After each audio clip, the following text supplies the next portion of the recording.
That rules us out. Wonderful. Okay, good evening, ladies and gentlemen. It is absolutely wonderful to see all of you for tonight's presentation. I'm going to be bringing up a shared screen so that we can look at some slides together.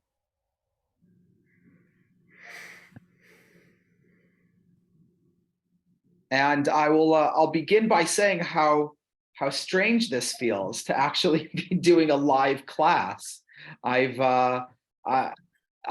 Tonight's presentation is about the video series that I produced over the past 3 years, since March of 2020, when we all went into lockdown and kind of those crazy times. And something that I discovered from doing that series is that when I do live presentations, so many people attend, but when I would do pre-recorded videos, sometimes there could be hundreds, if not thousands, of views.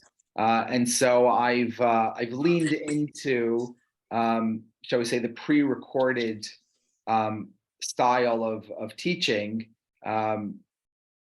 simply for the fact that it seems that a larger number of people seem to prefer digesting content in that way.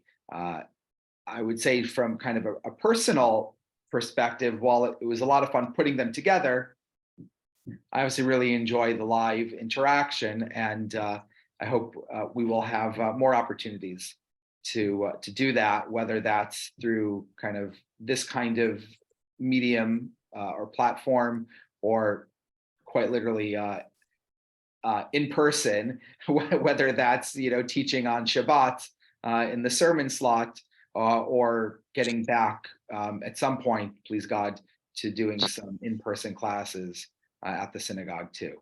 But tonight's class, if we can call it a class, maybe presentation, is really about this video series, and shall we say more broadly about life during the past few years. I think in some respects, many of us probably quite correctly kind of feel COVID is in the past, and obviously it's almost becoming a bit of a memory, as opposed to kind of a lived, kind of ongoing life experience, which is a good thing.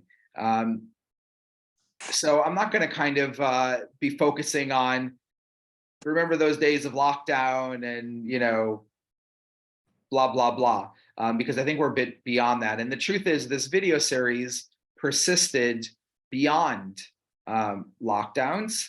In fact, only concluded the other week. So what I found is that it kind of had life that went beyond it, and it was fascinating to produce the episodes, in that I learned a lot through doing so, and I think that a lot of people learned a lot about the synagogue, even those who have been coming their entire life, that they weren't familiar with beforehand. And so we're going to cover a bunch of different things in tonight's presentation. It's a bit of a walk down memory lane, but also some aspects that didn't make it into videos, or questions that remain after producing the videos as well. So we'll be doing a few different kinds of things essentially in tonight's presentation. I suspect it'll be for 45 minutes, so you can kind of have a sense of the length of the evening. And I am hoping there may be a bit of interaction between myself and those of you who are watching. If anyone has any background noise, if you could just mute yourself, please. The main ingredient is stevia. You're also okay, or I'll just mute people. Thank you. Great. So, I think it's one of the things I'm hoping is, obviously, I think a lot of you who are tuning in tonight were people that consumed the material and watched, if not all of 50 videos, a lot of them. And some of you I know, after watching a particular video, would send me comments about things that I said, with personal memories that related to that. I remember Joyce, you contacted me after I did one about the Sukkah, with memories of the Sukkah that had been there. And so that was really rewarding for me to kind of learn from all of you about the things that that I wasn't aware of. And I'll be curious, maybe at a certain point, asking if anyone had any favorites from the series, or had any kind of insights, your own reflections from the series. But what I will say is the experience of producing them itself was really interesting. During COVID, a lot of people took up different hobbies, and I'm told a lot of people learned how to make sourdough bread and bake different kinds of things. I did that kind of stuff for about the first couple weeks, and then Pesach, and then I went on a diet. So that kind of ended my my baking pursuits during COVID. But what I did learn to do was how to produce videos on at least on an amateur level, and I discovered that it wasn't as hard as I had imagined it would be, and some of the viewers of the videos actually were helpful, because people would contact me with specific recommendations about how to improve the quality of the videos. But essentially, the videos were produced on an iPhone. This is now a better iPhone, but an iPhone 8 that I had at the time, and using a tripod. This is now a bit of a nicer tripod than the one that I began with. And one of the big additions to the production quality of the videos was a recommendation of a fellow who used to come to Bevis, an Israeli guy who had moved back to Israel, saw the videos being posted on Facebook, and told me, there's too much echo in the videos, and I need an external mic. So I said, okay, well, I don't know what to buy. So he told me, to get these particular external mics, and I clip one onto me, I plug the other one into my iPhone, and it basically made it sound, it reduced all of the echo in the videos, and you could just simply hear my voice more clearly. So that helped a bit of the production quality. And then kind of over time was making sure that that I was using a high enough resolution with the camera to make sure that the quality of the video would be good. So for a lot of the videos, the quality is probably not as good in terms of the crispness of the video. So as we kind of got towards the end of the series, you may have noticed that improved, particularly as I upgraded to a whatever this is, an iPhone 13 Pro, which takes far superior video, particularly even in low light, which is a challenge in Bevis. And that was certainly one of the themes of the past few years was the challenges around light. And so, that's just kind of a bit of the, shall we say, the behind the scenes of what went into producing some of the videos. And then for anyone that's interested, I ended up then actually producing the videos, kind of bringing all the content together, whether it was, editing the video itself, adding captions, titles, at times adding music, or adding in other photographs, all simply using iMovie that comes on a Mac, which is a kind of an introductory level video production piece of software. So it did the trick for what I was doing. So in any case, that was kind of how the videos were produced. The end product of video may be just a few minutes, but between multiple recordings and the editing, there could be hours of work that kind of went, and obviously producing the material. There would have been hours and hours of work that went into actually producing each of these videos, even if the video itself only lasted for a few minutes. But it felt like it was, as I said, good use of the time, because so many people ended up being able and seemingly enjoyed the content, that it made worth kind of the investment to produce this, and that hopefully, ultimately this is a bit of a record for the future of different kind of nuances of the synagogue that otherwise, can always kind of knowledge of these things can get lost over time. So hopefully this will be a way to ensure that some of this knowledge is preserved for future generations.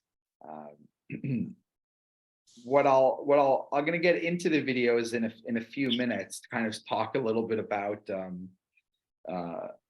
some specific things that came out of the videos. But the very first video I have on the screen in front of you, that the fire will not go out. And some of the videos were a bit more dramatic than others. I certainly have a flair for the dramatic sometimes. And so this one was relighting the Ner Tamid. And so just kind of this idea that even though we were in lockdown and nobody could come to the synagogue, obviously I was still able to be here, and that in a sense, symbolically, the eternal lamp, reflected the idea that the synagogue would remain, shall we say, alive, even though it would be closed to everyone but me. And I tried my best, in practice of kind of preserving things, but through the videos, ensuring that people wouldn't feel locked out of the synagogue, but would still feel that they were there in a sense with me, seeing what was going on, kind of getting updates on what was going on at the building. And in that way, kind of maybe feeling a little bit less isolated, and a bit more connected, not just to the synagogue, but what the synagogue ultimately represents, which is our spiritual life, our community, Judaism. And I hope for some of you that it offered you that. At the very least, I hope you were entertained, and that you found the content interesting. But what I will say is that quite a lot was going on over these past few years, and that kind of all happened while these videos were being produced, and sometimes that material or that reality made it into some of the videos. I ultimately produced 50 of them. I had a whole list kind of at the beginning that I was compiling of like all the things I was thinking I would ultimately make videos about. I didn't do everything. I did most of them. And it ended up kind of being, depending on what was going on in terms of the time of year or what was maybe happening in terms of things related to the synagogue, that I would end up kind of choosing to do a particular video because it fit well with something else that was happening. Obviously, the one of the major things that's been happening over these past few years has been the Heritage Foundation project to construct a visitor center adjacent to the synagogue, and as part of that was the restoration of the building itself. Because building works could continue during COVID, we ended up actually, in a sense, making the most of lockdown, because we were able to get builders in to get on with the building works, and they ended up scaffolding the entire interior of the synagogue in order to redecorate it and to do other improvements or to fix different things as was necessary. And what you see in this picture here, there's a picture taken by my wife, I was leading a service. You can kind of see my computer propped up on the teba over there. I was doing a service for one of the livery companies who had a Jewish master, and kind of doing the installation service that we sometimes do in person. I did it essentially online.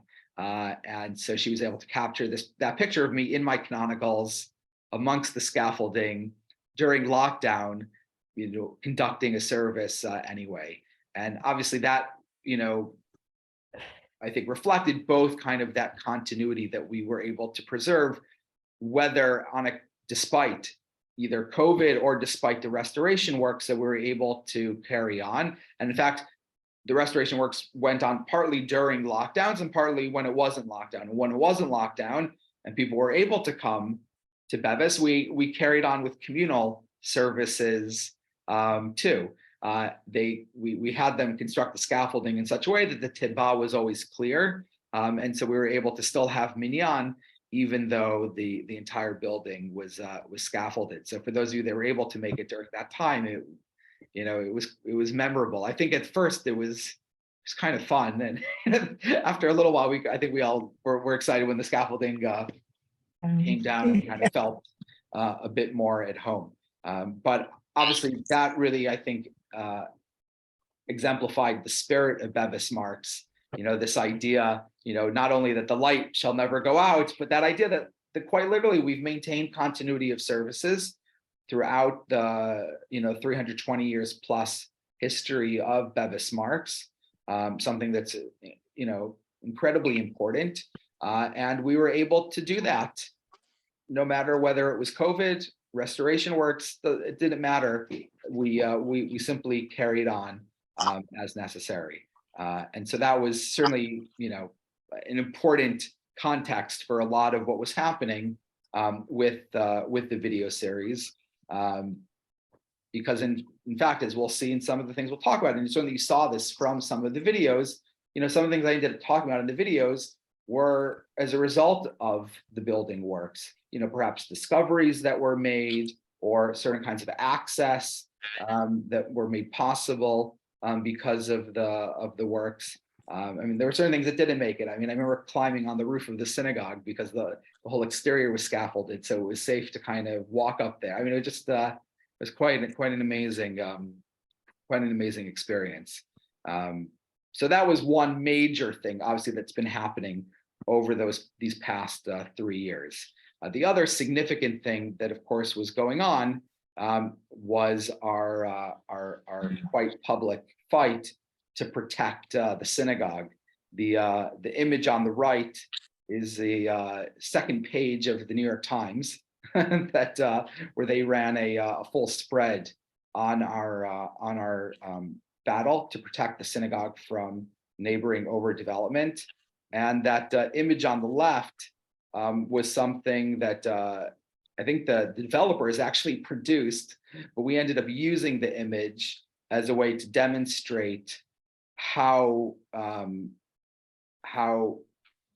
severely impacted the synagogue would be, where you literally in this image can't even see the synagogue because it would be tucked down beneath all of these towers that were going to increasingly surround us. And thankfully, we ended up stopping those particular buildings, though that battle continues as we're now trying to lobby the city to implement, shall we say, formal protections for the synagogue that would limit what developers can do, would kind of predetermine some of those things so that there would be, shall we say, greater security around neighboring redevelopment to ensure that when redevelopment happens, it doesn't happen in a way in which the synagogue is harmed as a result, and that would kind of be a new benchmark for development in the area. So that's kind of an ongoing battle, but obviously that was a huge thing going on, and a whole bunch of the videos I focused on issues of light and ventilation and called on people to write letters. And so we ended up kind of using the video series, not simply to talk about the building, but also to enlist everyone's support and kind of activity to ensure that the building would be protected.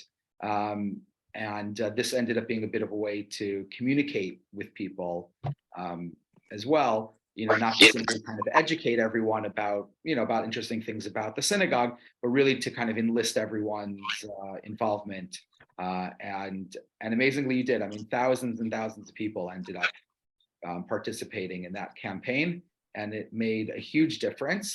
And it continues to make a huge difference now in our efforts to get protections, because the city does not want a repeat of that.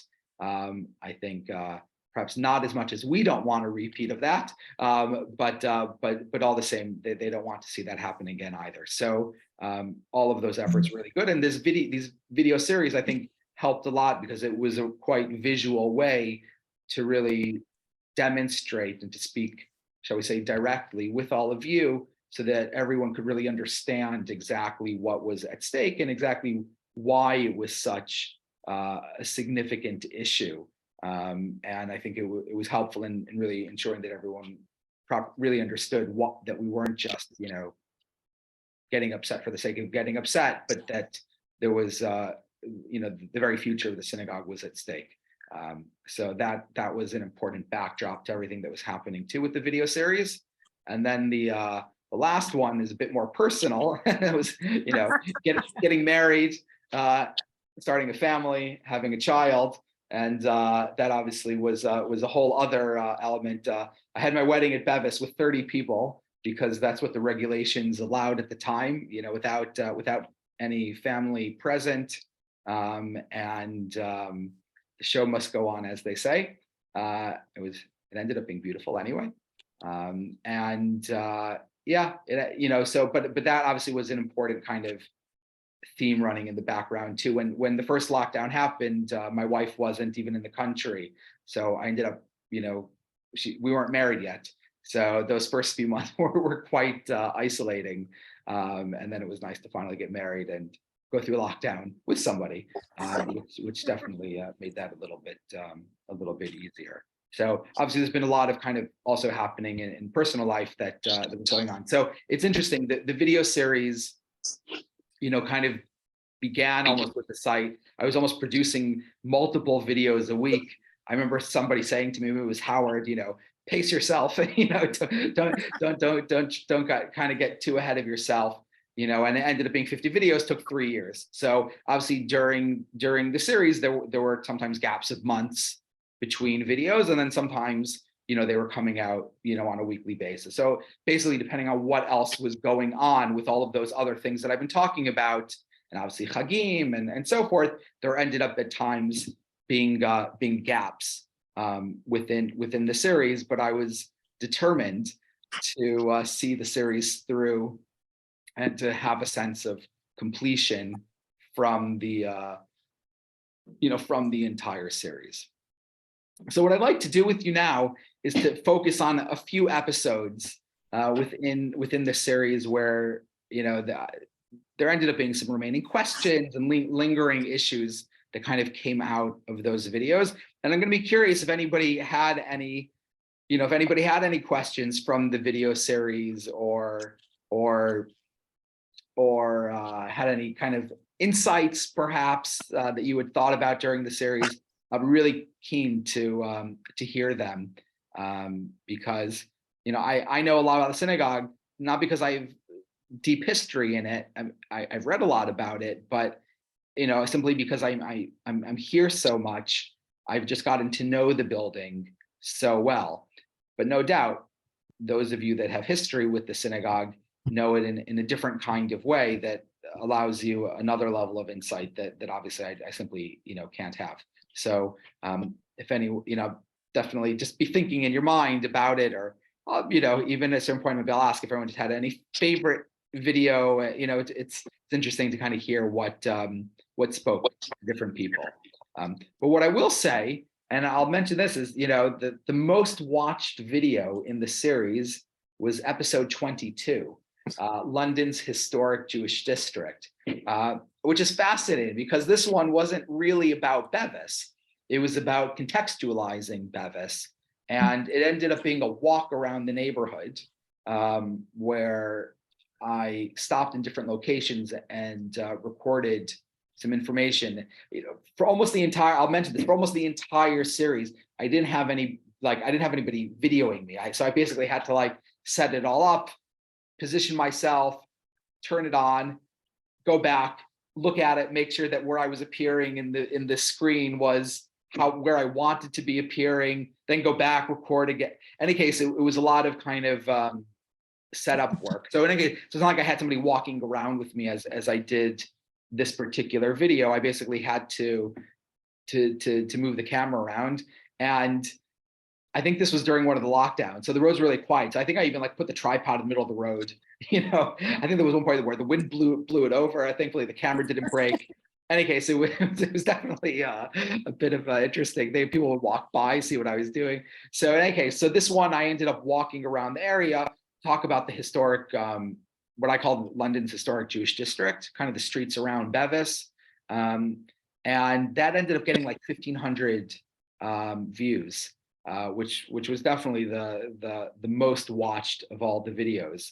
And so that was really interesting. Obviously that had a bit, shall we say, broader appeal to people who are just kind of interested in London history or London's Jewish history, not necessarily like the detailed, videos I did about, every nook and cranny of Bevis. And so it seems that this one got a bit more of a view. And so I've actually now turned this video into a PowerPoint. So perhaps sometime over the next month or two, I'll do an evening PowerPoint about London's historic Jewish district. And I'm actually starting now to offer this as an actual walk with some of the local Jewish societies and the different firms to kind of like do some interaction with the Jews who are working in the city, to kind of say, hey, let's get your, the Jews in your office out, and we'll meet up for an hour, and I'll take you around the area, kind of talk about some things. There's some really interesting religious things that come out, or halachic issues that come out as a result of the walking tour, as well as kind of the historic. Obviously, how I like kind of the combination of those things together. So this really kind of spoke to a lot of people and has kind of told me that this is definitely the kind of thing that the people are interested in. And so this was a lot of fun. And this video has played a role in some of the conversations we're now having with the city on how to protect the synagogue, by thinking a bit more about not even just the synagogue, but the area around the synagogue, and kind of understanding the history of the area, and kind of the idea of conserving the streets around the synagogue, because they do play an important role historically. If you don't redevelop in the right way, you kind of can lose that sense of how the area worked historically. So in any case, this video has ended up hopefully having a number of different lasting kind of impact through some even ongoing things that are going on. Maybe I'll just kind of open it up now for a few minutes, people. Did anybody have like a favorite video? I have a bunch of other slides I'm going to show you, but did anyone have any favorite video from the series? Something that kind of either you thought you didn't know about and was really interesting, or something you just really enjoyed? Obviously, we're looking at 3 years, so I imagine people don't necessarily remember, from 3 years ago. But if anybody does, I'd be curious to know if there was something that you really enjoyed about it. Rabbi Morris, I think I enjoyed them all, really, but I was particularly impressed with the ones where you were looking at how the synagogue works environmentally. In other words, the heating and the lighting and the ventilation, and where you were able to show how cleverly the place was built, not simply the bricks, but how the whole thing was put together with all those environmental things in mind, which must have been really the result of the craftsmanship and the understanding of how a building needs to be able to sort of live and breathe. And I thought they were particularly fascinating. Thanks. Yeah, I thought that I was really intrigued by that. Obviously, we have modern technology, we have technology now that we use to kind of do a lot of those things. But before you had, electricity and all those kinds of things, you had to figure out, how do you vent the space? How does the smoke clear from the space? All those kinds of things that we just don't think about anymore. But obviously they had, that was just life back then, and they in a sense had the know-how. Obviously, the one thing that I think still experience today of that particularly is the acoustics of the space. That they obviously, without amplification, which we don't use on Shabbat. So, a lot of synagogues that are built nowadays have really poor acoustics because, in a sense, the know-how of how you build a building to have good acoustics without any artificial amplification is not as kind of known, maybe than it was in the 18th century when, any public space had to be constructed in that way. So yeah, the building itself really is kind of an insight into just how things were built back at that time. So thanks, Richard. Anybody have any other things that kind of caught their attention from the series? I really like the I mean, it's kind of the same thing, but I really like the one you did on the Shaw's aircon system. The sets of trapdoors and ropes and so forth up in the attic. Yeah, that's really because you can't access the attic from the public space, so most people have never been up there. So I did try on some occasions to do some images of what the attic space looks like, but obviously, right, there's the trapdoors that open that allow the smoke to go, and then the cross ventilation kind of allows it to vacate the building. So yeah, that's I think that was a lot of fun for people to kind of be able to learn how it works, but also to kind of see those spaces that otherwise are really inaccessible to people. That was my favourite as well, seeing parts of the synagogue that we'd never know about. Up in the attic had the ventilation system.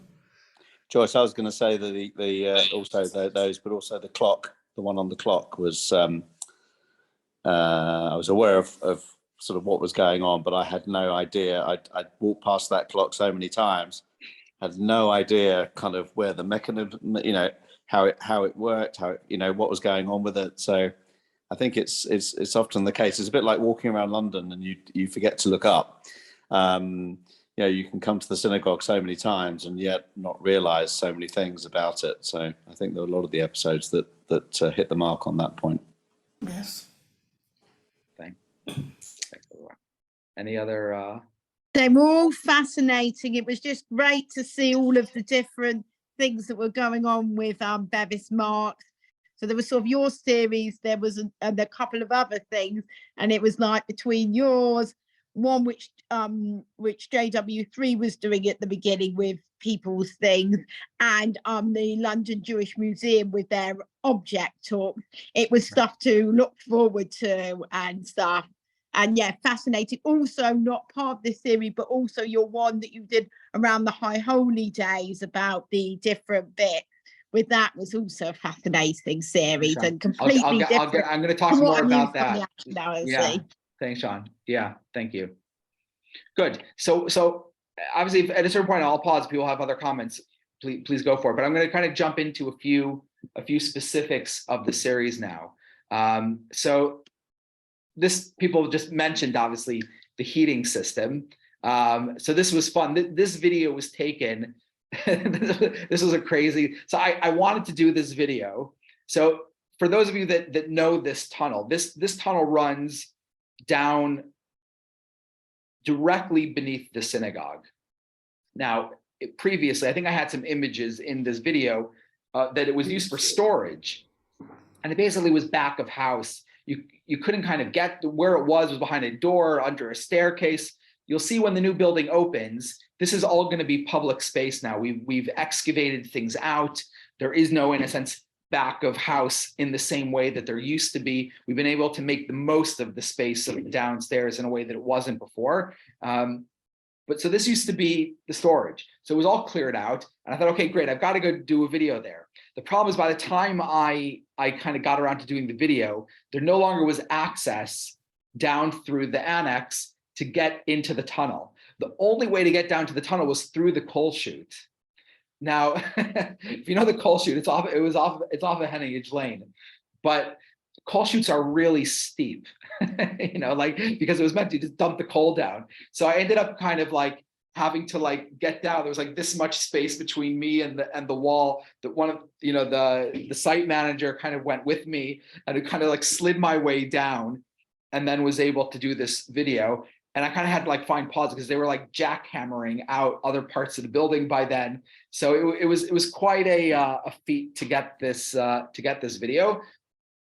The tunnel now looks amazing. I mean, all the white paint you see on it has been cleared off, so the red brick has been exposed, and that's where we're going to be having the primary silver showcases that, you know, displaying all of the beautiful collection from the history of the synagogue. So it's going to be an amazing space. But obviously, in this video, I spoke about the heating system, and one of the things that they found during the excavation, because what they had to do was to lower the level of the tunnel because the tunnel wasn't high enough. So it could have functioned anyway, but it would have meant that people kind of would have had to crouch a little bit. So we ended up excavating down and lowering the level so that you can walk in there really comfortably now. While doing that, they actually found the brick bases of the furnaces that used to be down there. Ultimately, they were documented and they had to be removed because, again, they were lowering the level. So they actually kind of found the furnaces. And then one of the things they found when they were kind of like clearing the tops of the tunnel was they found what had been filled in, but these circular spaces were obviously, that's where the furnace would then allow the heat to go up into the synagogue. And so it was really interesting to kind of see the space. And when you go down there, when the visitor center opens, you'll look up, you'll see where the spaces have been filled in, but there'll be quite clearly circular spaces. And you'll know that's where the furnaces had been. And we've ensured that's kind of been kept so that that memory of how the space was used is still, you know, apparent for the future. So that was all really interesting. Now, one of the things that ended up we coming across during the, you know, the research for the project, and this was something that Chris found was, you know, and this sometimes happens, is like sometimes the most important documents get lost because they're so important, people hide them or try to like put them in safe spaces, but then like that person's not there anymore. No, you know, so we ended up finding something behind a bunch of cabinets in Lauderdale Road. So, you know, it was nice in a nice envelope, but it was like behind cabinets. You would never see it unless you kind of went behind and saw there was something there and pulled it out and looked at it. So what we ended up discovering was a site plan of Bevis Marks from 1876. Now, what's so significant about this is that it shows what the site looked like before the site was, shall we say, redeveloped in 1890. As you know, there was a redevelopment of the site in 1890 where most of the surrounding buildings were sold off or redeveloped as warehouses. And in fact, there actually originally had been a plan to demolish the synagogue itself. So thankfully that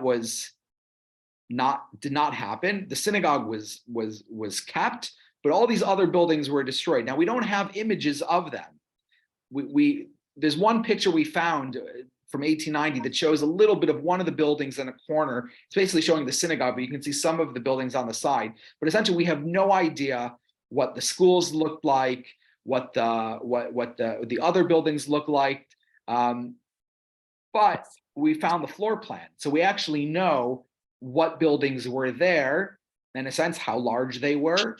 And, you know, not necessarily how high they were, but we, you know, in a sense of where they were located and how the site functioned. So we now know exactly where the mikveh was, where the shop was, that probably was the butcher shop, where the school buildings were, where the various vestries were. I mean, I'll write a academic article on this map at some point. I mean, this is a really important discovery. It's a bit hard to read from a distance, David. I'll have to get you a close-up at some point. It's a massive map. I mean, it's like a proper plan. It's really huge. So, but I'm just going to show you here. This is a close-up of the synagogue, okay, as it was in 1890. Now, I mentioned this map in one of the videos I think in the last video where I talk about the partitions that are missing. So you can see on this map where there used to be partitions on some of the sides of the synagogue, so where there used to actually be walls that were there that have been removed. But the part that I really loved is if you look down the central aisle, where now we have carpeting, but at that time you can actually see these circles, right? Those were the vents, right? Those were the vents for the heating system, right? Before we put radiators in, who knows, 100 years ago, this is how the heating system worked down the central aisle. And it struck me that this answered one of the questions I've always had, is why did Sir Moses Montefiore sit in the place where he sat? And now you all know, because his feet were right next to the vent.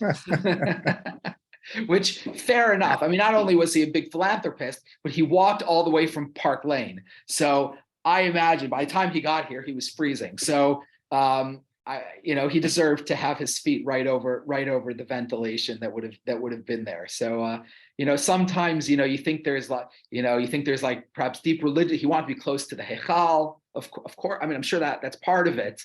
But sometimes you want to be close to where the heater is. That also plays a role. So and I mean, that's one of the interesting things I've kind of come across from kind of being a bit of a budding historian, has been actually walking a location or visiting a place that I'm interested in, because you actually sometimes learn a lot from not just reading about or reading records, but kind of like physically entering the space that you're studying about, because you kind of understand it in a different kind of way. So this is just kind of an example where, like, you understand how the building worked. You can kind of imagine how people used the space in light of where the vents were located. I imagine that those would have been quite prime seats down that central aisle. So I think that's where the Lopez Diaz family liked to sit too. So it's nice to be by the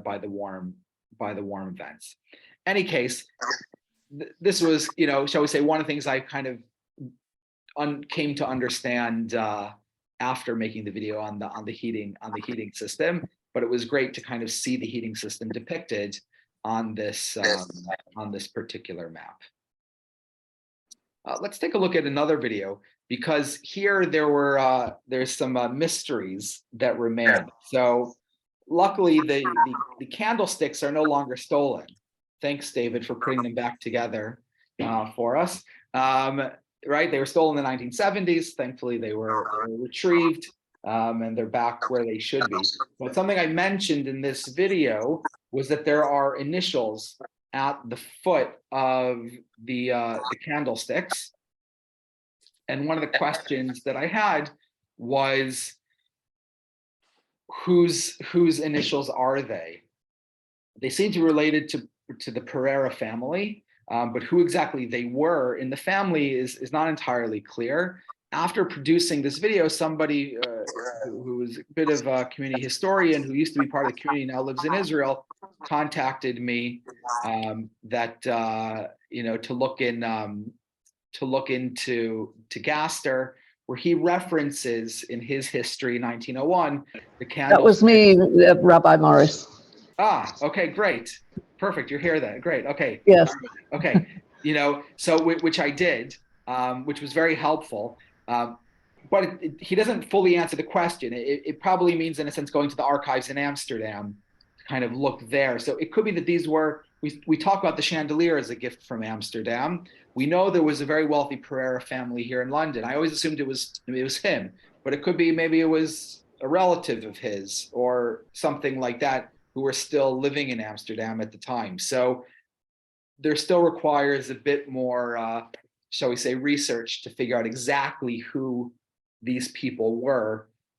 Because the thing that really has struck me about these candlesticks is that you don't find the names of people on the building. I mean, we have the names of the Muhammad up around the front, but you don't have, in our synagogue, the way you do in other synagogues, the Goldstein bench and the Horowitz, chandelier. We just have the synagogue. So obviously they're very wealthy people who donated these things, but they didn't put their names onto stuff. So the prayer is did.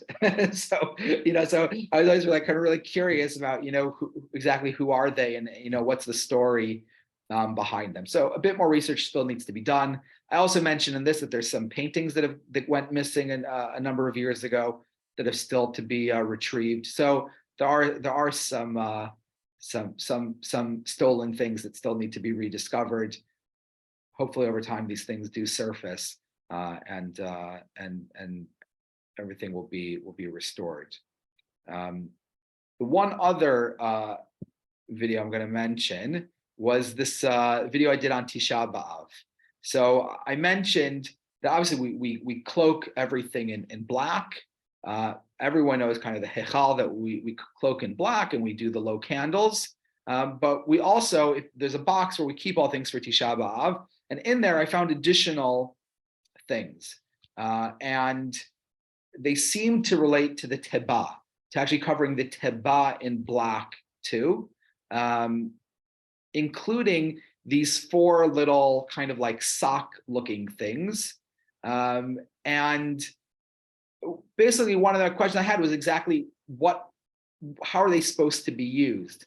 They don't quite fit onto the corner pieces on the teba. So that would have been kind of the obvious. So just put them on each of the 4 corner ornaments, but they don't quite fit right. I asked around, does anybody have a photo, maybe what the synagogue had looked like on Tisha B'Av, 20 years ago or something like that?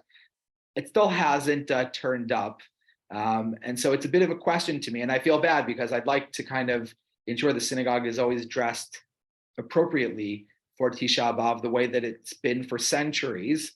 But this is like one of those examples where, in a sense, if somehow something doesn't get done for a number of years, we lose that knowledge, and that knowledge can be lost, in that sense, quite quickly. So I feel a sense of urgency, or quite certainly keenness to find out exactly how that's meant to be done, so that that can be recorded and restored and ensured that it's done. So should anybody have any communal knowledge around that, please do let me know, because I'd like to make sure that we do that correctly in the future. So those were kind of just some of the things that came out from the video series. As Sean was saying, kind of as I ended up overlapping video series because I really wanted to jump into a new series over the Chagim, which was my In the Life of Bevis Marks series, which is focusing less on kind of the building of the physical building, and a bit more on the life, the what actually happens in the synagogue in terms of the traditions and melodies and customs and so forth. So I ended up kind of doing a short burst of videos around the Chagim, and then putting that on hold to finish up this series, because I hadn't been able to finish it up beforehand. But my hope is that with the completion of this series, to kind of get back to that series, in a sense, now that the synagogue is open and we're living in it again, to use it as opportunity to really educate people, and to do some rich content. And something that you'll have seen from that series is those videos are a bit longer. Some of them are more like 9-10 minutes, and the content of them is shall we say a bit more technical, in the sense of meaning in terms of Jewish texts and Jewish sources, and so forth. Because if we're talking about the traditions, we have to talk about what are the reasons for the traditions. What are the origins of the tradition? So that requires talking about different literature that's been written on Jewish practice over the millennia. So that's a bit more of a, and in that sense, kind of robust, sophisticated series. So not just kind of the 3-4 minute video quick watch, but still relatively short and hopefully quite educational, informative, and ultimately hopefully inspiring for people. So that series is yet to come. What I'm going to do is I'm going to stop the share now, if I can, and really I think now just kind of open it up for questions, comments, and yeah, we'll just kind of take maybe another 5-10 minutes to, if people have any, reflections or thoughts, or like I said, questions or ideas.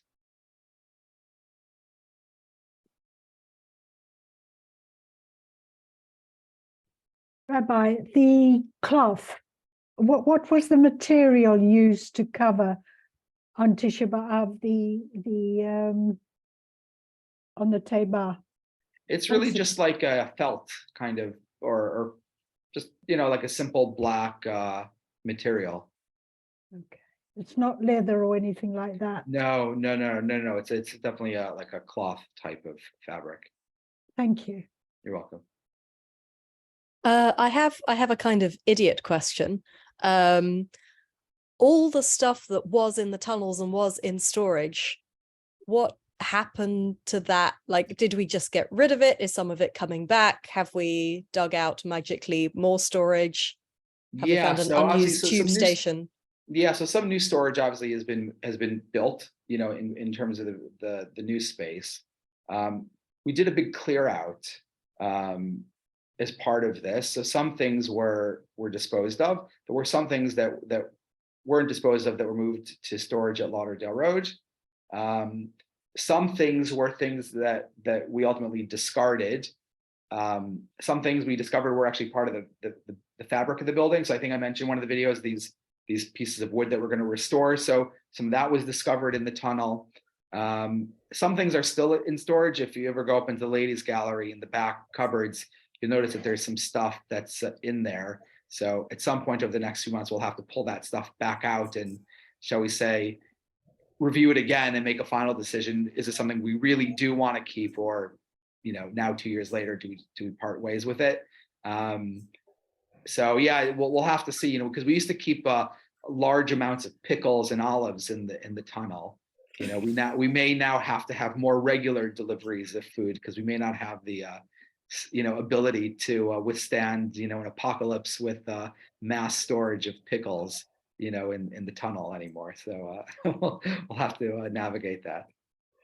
One of the things that was stored in the tunnel, I think a lot of members possibly aren't aware that there is a Masonic lodge associated with Bevis Marks, and meetings of that lodge were held at Bevis Marks in the hall for a number of years, with the blessing of those who be.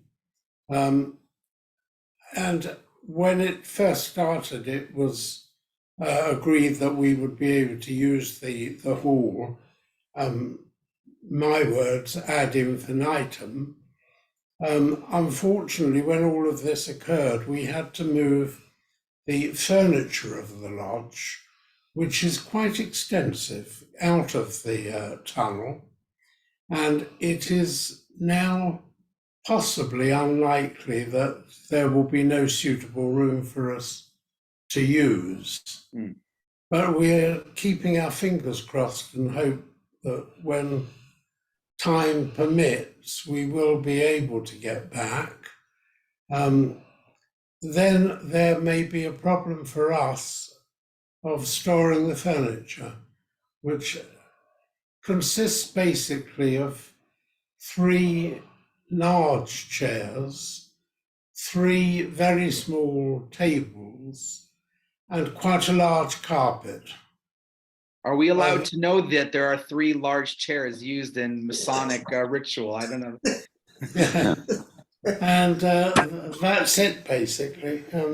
But certainly we took up part of the space. Right. David, it's Howard. I just to say with the objective of creating as much space as possible for both the visitor centre and the community's use, and creating some storage space. I don't want to be negative, but I suspect the idea of the space to store large chairs and carpets and so on is quite unlikely. I just want to be realistic about it. happy to talk it through at any point. But I don't. I think it's unlikely. I suspect, Howard, that you're right. Yeah. Yeah. Can't do everything. Yes. I'd like to add something about the storage underground. When I worked in the archives in the 1960s, early 1970s, a lot of the material for the archives we used to have to haul up with. I worked with Richard Barnett, who was the honorary archivist in those days, and we worked on a Sunday. And we used to come by and work on all the different papers, some of which are now in the London Metropolitan Archives. I now live in Israel, and that was a long time ago in the 1960s and the 1970s. So at that point, were all the archives kept in the tunnel? Is that where the archives Lots used to of be? things, yes, and there was water problems, and we used to have to haul things up, and I still have some of Richard's notes here. That I went through. We went through the pictures, so I don't know what pictures are still stolen. We made a survey of all the pictures and all sorts of things that we did. If I'll actually say, Rosie, I've recently been talking to someone about pictures. If you still have, shall we say, a list. I've got a handwritten list of Richard's material that I went through because he wanted me to go over all the different measurements, went through everything. So it would be great to be in touch, because I think we would love to get access to that material, because we're now, shall we say, digitizing the entire inventory of the collection. Good. And we'd like to now, the next stage is to actually do all the photographs and paintings and things like that. So to know, in a sense, what you guys had inventoried in the 60s would be really useful, I think. I'll get in touch with you and hunt it out and send it to you. Fantastic, great. And Rosie, it's Howard here. Sorry, Hi. My picture's not on, but I assume that's storage of archive material and documents and so on would have been linked to the fact that there was the old vestry office, the vestry room, alongside Bevis Marks in part of what was Valiant House. So if you go back to the days when there wasn't Lauderdale Road and, Bevis Marks was, and by the rules of the congregation, was had to be the only Spanish and Portuguese synagogue in London. That's where the then board and Muhammad would have met. That's where everything would have been stored and so on. So I can only imagine that those documents that were remaining there were something of a relic of those sort of days. Yeah, it was interesting when we cleared it out. We didn't found any archival material. We found some pictures, which is why it makes me think of it, but like a kind of a small stack of them. Thankfully, most of the archival material had, like as you mentioned, had already been cleared out. Really, most of the stuff that was in there were just like physical objects. The archives were moved. Richard Barnett. That's what I'm talking about. I worked with Dr. Barnett. He was the keeper of Western Antiquities at the British Museum in those days. That's quite right. And I followed Richard Barnett as archivist. I remember we've been in touch. And we actually, Richard and I spent, I don't know, probably hundreds of hours getting the archives out from the tunnel and moving them to Lauderdale, where we had a room on the 4th floor, I think it was, up at the top. Right. And that room was, I don't know whether it was used until the stuff went over to the Metropolitan Archives. Archives, yes. I think it was still used till last year. There's still a lot of archival material kept at Lauderdale Road. Obviously, the bulk of it went to LMA, but some is still there. Yeah. Wonderful. Yeah, Eddie. Yeah, whilst not admitting to be a clock watcher, particularly on Yom Kippur, it's unusual. I mean, many synagogues have a clock inside the building. It's unusual to have one outside the building. but not inside. Is there any reason why they never had a clock inside Bevis Marks? I don't know. It's a good question. It's interesting. I didn't mention this in that video, but there's a I'll call it a tradition, but I assume it must be true, at the Turo Synagogue in Newport, Rhode Island, which was built around 1760. It's the oldest standing synagogue in America, and it's essentially a miniature of Bevis Marks. So it looks like a colonial American building in terms of its decor, but the structure of it is quite Bevis. And they have a clock there on the inside that they say was a gift from Bevis Marks when it was built. So, you know, I don't know what it means when you give somebody a clock as a present if you want them to show up on time. But yeah, it's interesting. And the truth is, even the clock, you saw in that video, we don't even know how old it is in terms of the building, meaning it's unclear that necessarily was part of the original building or whether it was added. And there's several different options for when it was added. The clock face itself says 1858, but I told you this one image we have of the synagogue exterior from 1890.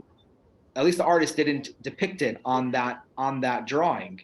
So I don't know if that means that it didn't exist then, or whether the artist just missed it.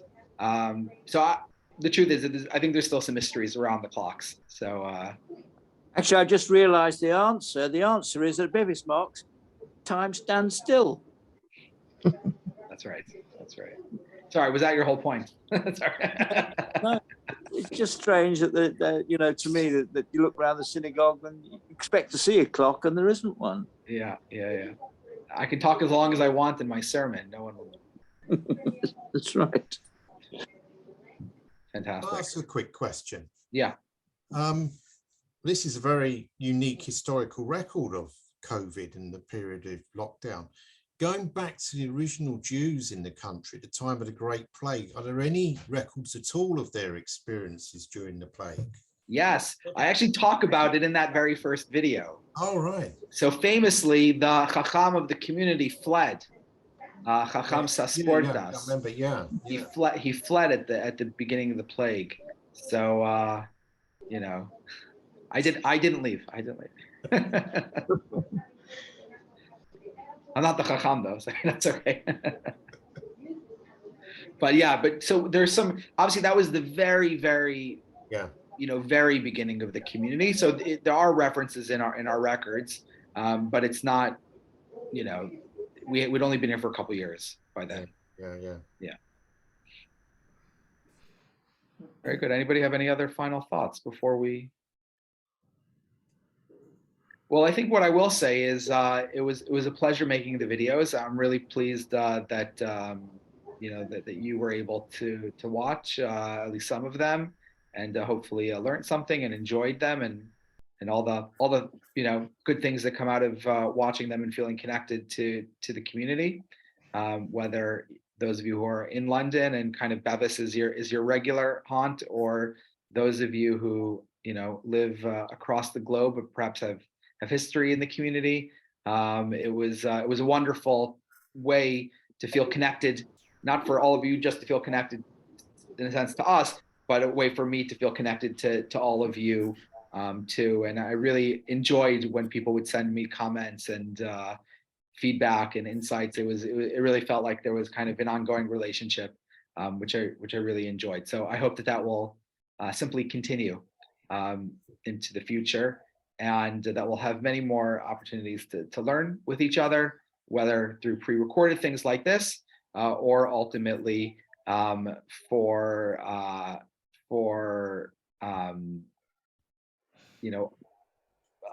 live teaching too, and everything in between. So thank you all so much. It's been a pleasure, and I look forward to what is next to come. Thank you very much. Thank you very much. Thank you. Well done. Thank you.